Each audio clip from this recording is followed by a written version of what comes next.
And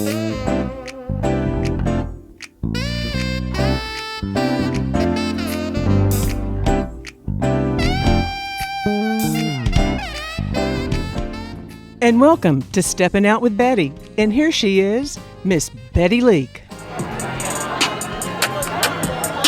Afternoon. Welcome to Stepping Out with Betty. Whether it's at noon or after 5, whether we strut or stride, we are stepping out.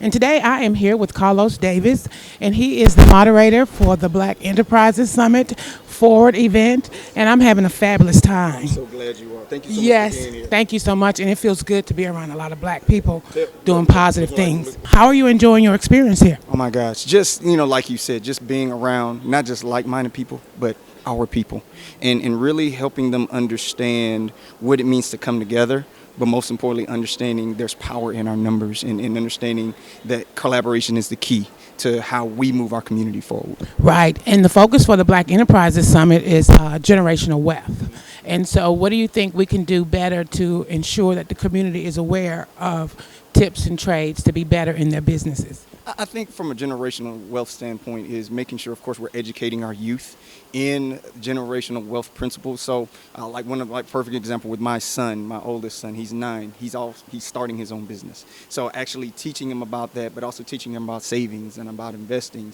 And then, of course, as I get older, giving him this business, willing him this business to him and his brother and his sister, and then helping him understand the meaning of that, but also taking it a step further, helping people understand the seats that we need to sit in to make sure that as we're giving our businesses to our children, that we need to be in seats of power, executive positions to where we can continue to bring more opportunities to everybody. Right, and I think, too, we need to be on those boards and have a voice at the table, and rather than being eaten at the table. Exactly, and also understanding not just being at table, but also creating our own tables. Because sometimes, yes, we do need to be on those tables, but a lot of times, in addition to being on those tables, creating our own tables to where we continue that pattern. Right. And so my next question would be for you. Tell me a little bit about what do you do? Oh, so as you said, I am the host of this event. So I do a lot of emceeing, hosting, but in addition to that, I am a professional speaker. I speak on different topics throughout the country or around the globe. I also do consulting and coaching, and I put on events as well around here in Charlotte and across the country. I also heard about a elevator pitch contest that you participated in. Can you tell us a little bit about that? So I didn't participate in an elevator pitch competition. However, we actually, in an event we held here a couple of months ago, we actually did an elevator pitch contest in cooperation with Black Enterprise to help people tone up, get their elevator pitches ready, but also to give them a chance to get a registration here. And so what do you think the importance of an elevator pitch speech is for a business person? So when we teach about elevator pitches, we always let people know that it needs to be two things. One, it needs to be concise, and second, it needs to be captivating. If you have those two components, and we go in great deal when we teach individuals, organizations about their elevator pitch, but as long as you have those two components, you cannot fail with your elevator pitch. Wonderful. Thank you so much for your time. Thank you so much for Have a being here. great day. Thank you.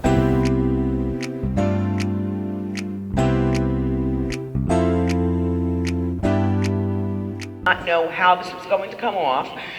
The crew was panicking, and everybody was panicking. My team, everybody was panicking, and I was like, You were being you. "Yep." And I walked out there. It was, if you ask me what my favorite show has been of all time, it was that show, because I did it my way, and my team. They practically had a parade afterwards when the show was over. Like, oh my gosh, this is the best. Oh my gosh, this is what makes your show different from, or our show. I'm the one with my name on the marquee, but it's a family thing. This is what makes our show different. I dropped my bag next to the Hot Topics chair, and I did the whole show on beat. The Glam Squad did come out during commercials though and fuss over me, and but I never let him put that strip of lashes on. I didn't want his lip gloss. I like Burt's Beeswax, the little tint. I like that, the Burt's Beeswax. She didn't put a new wig on me during commercial break. She worked with my Mustang hair. And you went with it. And I went with it. So, do you recall the first words the words you used to land your first big deal, or basically what clinched that first big deal for you? True talk. True talk, always true talk. They hired me because they were looking for a black on the staff. and a black female, you get a double. You know what I'm saying? And they hired me because of that. And you knew it? They told me it. And did you care? And no, I didn't. Hello. Because I said, one day I'm going to be successful. I mean, I thought it was messed up, right? It was messed up for them to say that, and it was messed up for me to even take the job as opposed to go to the New York Post and tell the story. Right. But this is what I said I'd do with that. I said, one day I will be successful enough that I will be able to come back and give that jewel to a room of people, and here I am. There you go. They stacked the staff according to ethnic makeup because they wanted to have a well-rounded air staff, but they didn't have a black one staff. And that's where Wendy came in. They had the nerve to tell me this. And so thank God I'm successful enough to tell you that. You know, Take the opportunity. take the However opportunity it and then comes. share that jewel when you come back around to be here for Black Enterprise, because you will be invited too if you rise to greatness. Okay. What's the best advice you give to somebody just starting out with their own business in the business world? Best thing you did early. I know you were careful with your money always. I don't know if that's one of them. I still am. I mean, I am a skinflint. I am very cheap. Very cheap. I live below my means. I'm cheap. What is your best advice to people about getting into business with their partners / spouses? Now? Oh, there was like a moan. No, Yes, I would say don't do it if you don't have to. Mine, it just so happens that when Kevin entered my life, and he was 23, and I was 29.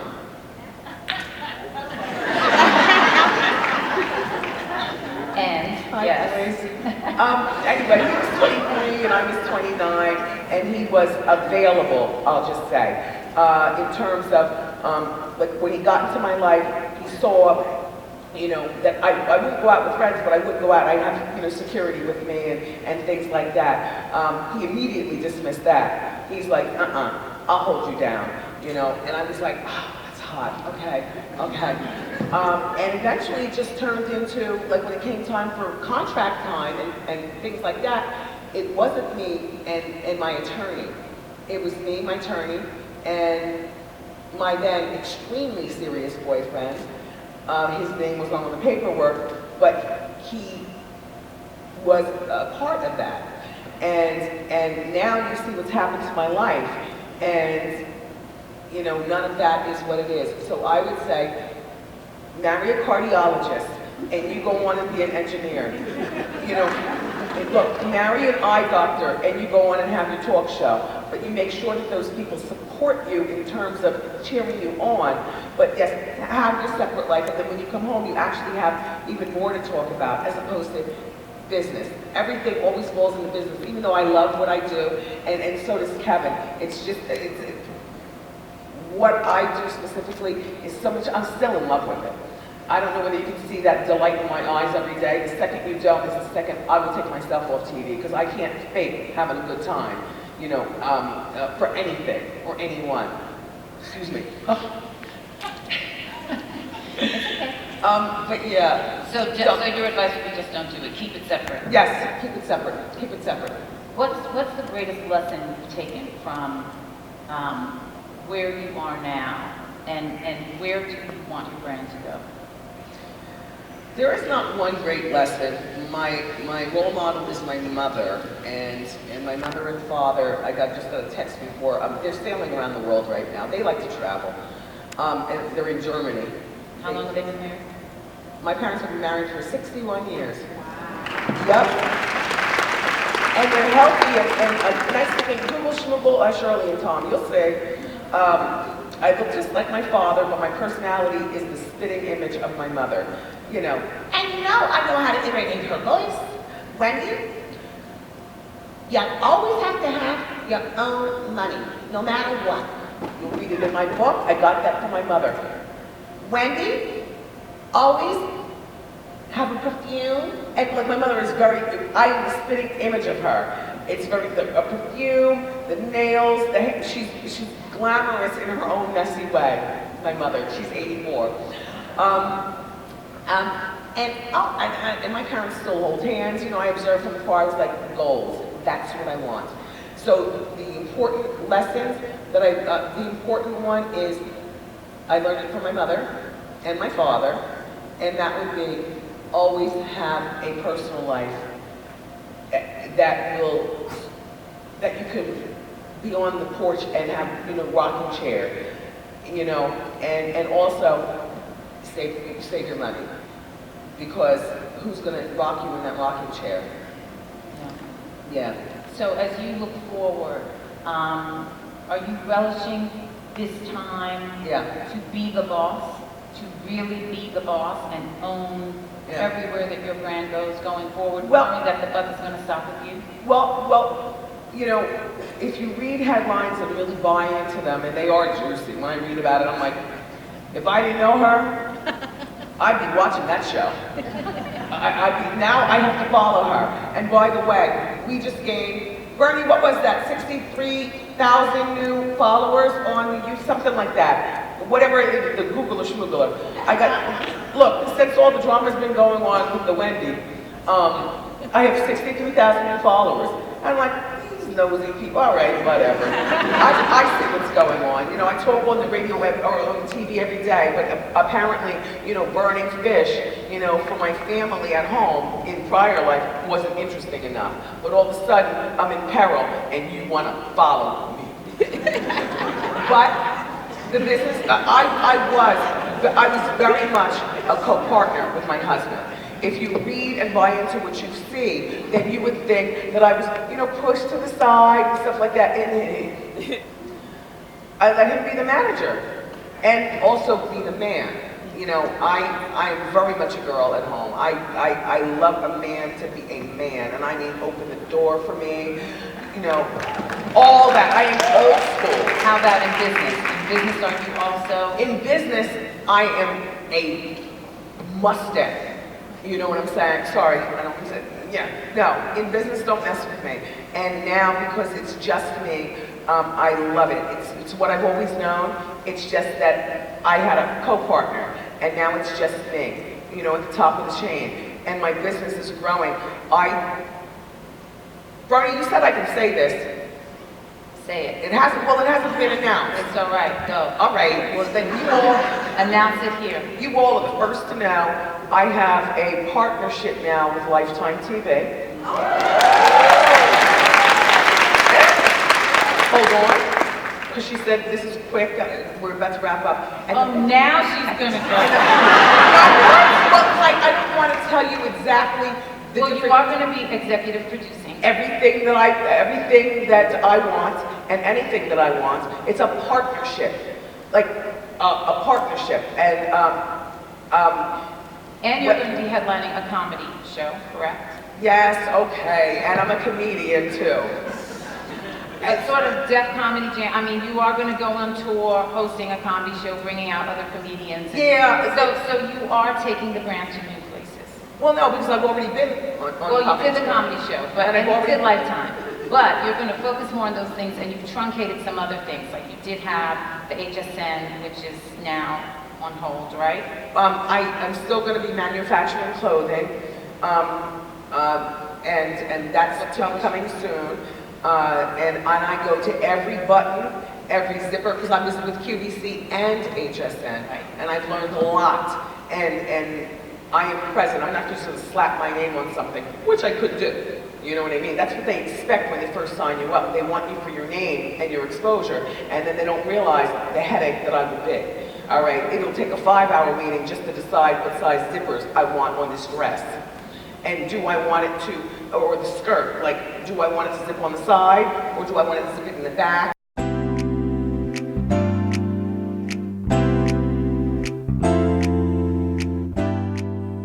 Hey Queen City, I'm Betty Leak, your host of Stepping Out with Betty. Whether it's at noon or after 5, whether we strut or stride, we are stepping out. Catch us on Access 21 every Tuesday at 1 and 10 p.m. Also, connect with us on social media at Stepping Out with Betty. Stay tuned and stay connected. Love you and mean it.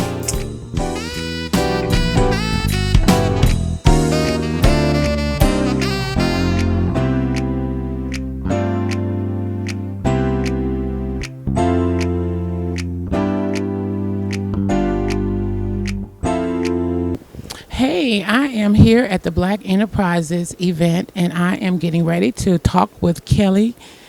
What's your last name again? Little. Kelly Little. I am so sorry about that. Well, thank you so much for joining me on Stepping Out with Betty. So tell me a little bit about yourself, Kelly. So, Kelly Little, born and raised in Philadelphia, Pennsylvania, currently living in Charlotte, North Carolina. Been here for a number of years. The work that I do in this community is around fatherhood advocacy, helping to empower black and brown boys to move down the path line from progress to excellence, utilizing executive coaching, leadership coaching, and technology innovation in the Charlotte area. Now that's awesome. It sounds like a enormous task. We know that our young black men are in crisis, and so what have you seen that can affect change? So the first thing that I've seen that can affect change is truly embracing young people's voice. So one of the places or spaces that I created for them is a podcast called The Infinite Voice of Our Youth. When you allow young people to actually share information and not push information on them, what we find out is that creativity will stimulate us from changing our perception as opposed to a westernized lens of viewing things to being more inclusive of all population to best provide a product that's going to serve the entire universe as opposed to just one geographic location. Okay, now I heard a plethora of things. I heard identity. I heard the listening to the young men made a difference. And then I heard about providing them with opportunities. So let's talk about the identity piece. So when you said a Western culture, so are you referring to recognizing that we are African American in identity and knowing who you are as an African American person? Is that what you're talking about? You said it perfectly. I think one of the things that happens in this country, we tend to provide information at a younger age, but the older people get, we break down into silos, and no matter how much we talk about collaboration, we collaborate in isolation, in silos, as opposed to truly believing in synergy and understanding that it's not only one view, which in our country is tied to data, but it's data. Then the most important piece is what quality does it add to families and to people, and when we understand who we are first through that identity, then we can navigate the world in a completely different perspective, which at that point allows us to embrace our truths and step into our pure purpose. I agree with that because I always say when you know better, you do better. Indeed. And you can't do better until you know better. And ignorance is bliss. And so we have operated for at least 50 years, not really knowing who we are and being denied certain opportunities. And now that we have the opportunity to participate, we don't know how to play the game. And that's what you're doing. You're helping these young men figure out the rules and how to function in this society. You're absolutely right. The other piece to that is not only do we not know how to play the game, what we have to understand is that every time we learn the game, the rules of the game change. And so if I change the rules of the game, I keep confusion amongst people, then they can never truly organize so that we can best serve our communities. So we have to continue to communicate with one another, support one another, and mentor one another so that we know those rules when somebody else get that information. So if someone is watching our show, how can they get in contact with you? So you can reach me at 704-658-5520. Or you can go to www.urbaninstituteforstrengtheningfamilies.com. There's a contact page there, and my email address is kelly.little@embraceyourtruth.org. And Mr. Little, what is some of the criteria that you're looking for in these young men? Do you have like prerequisites for them to be a part of your organization, or I mean, like what do they need to do? So I serve everybody, and so there is no pre-registration, because my job is to my task is actually to invest in young people. So I'm not looking for anything in specific. I prefer to work with young people who have not been given opportunities. And so a lot of times you have a lot of programs for kids with a 3.5 and above, But there are some kids who are geniuses. We just haven't learned how to tap into their genius, and they just need to trust somebody. Right. You touched me with that because I too wasn't as academically inclined as I should have been because I had a lot of things happening at home. So I probably had like a 2.0 in school and nobody really paid that much of attention. But they too have dreams and hopes and aspirations too. So that's good that you are doing that. And then I went back and got my master's degree. So, you know what I'm saying, honor roll all the way through. So God is good. Yes, he is. And that's the thing, what I found in my experience, and I had a challenge too. So, I mean, sports was my way out, but at the same time, I was brilliant. It's just they wasn't interesting me. And so I was dazed and looking at other things. And as I grew and started to really recognize what my journey in life was, which the Most High had showed me on many occasions, I just didn't pay attention to it. And the more I explored, the more I understood that everybody has something of great value to contribute to the universe. It's just that most people are too busy to listen. Right. So I want to listen. Right, and I found that out too, that we need to listen more to this next generation because they have a lot of things to say. Yeah. And they have insight in some areas that we don't have that insight to. And if we don't listen to them, that gives them low self-esteem and makes them think that nobody even cares. If you're not listening, then why should anybody else listen? Exactly. So my philosophy, even in organization, is always going to be a top-down, bottom-up, outside-in approach, operating from the inside out, if that makes sense. Mm-hmm. When we have this hierarchical structure, then really that's us hiding behind something.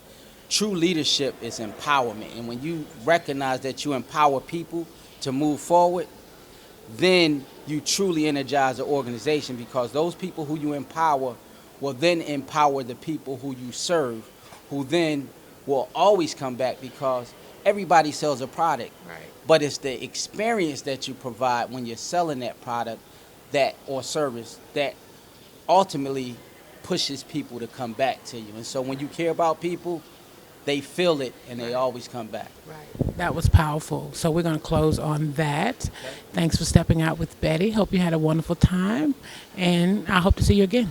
I appreciate you and keep doing what you're doing. No, you keep doing what you're doing. Indeed. We are stepping.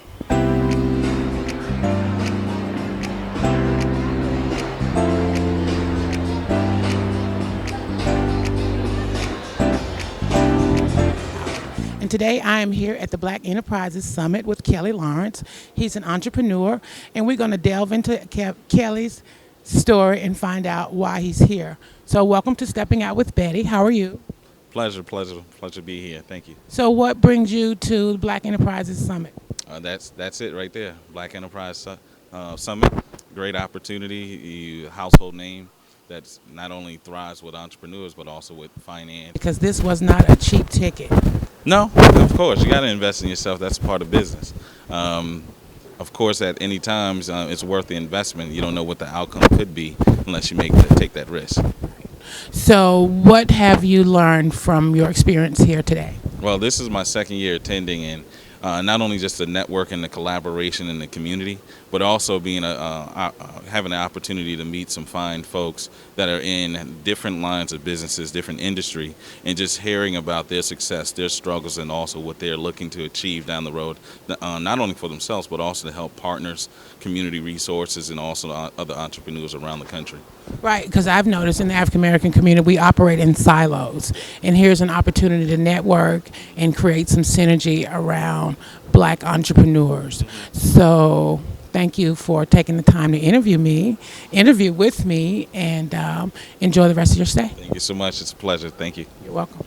I am here at the Black Enterprises event with Shantae McKinnon. Thanks for stepping out with Betty. Shantae, how are you? I'm well.